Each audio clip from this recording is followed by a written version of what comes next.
एकजुटीनं पेटल रान तुफान आलया काळ्या भुईच्या भेटीला हे आभाळ आलया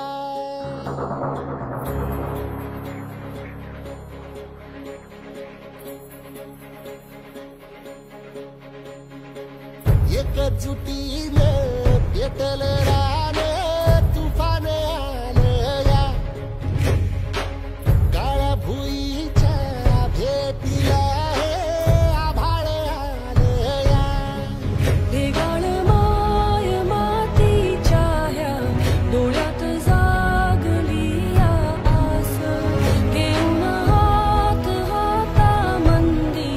घेतला लेकरांनी ध्यास लई दिसानी भारल्या वाणी शिवार झालया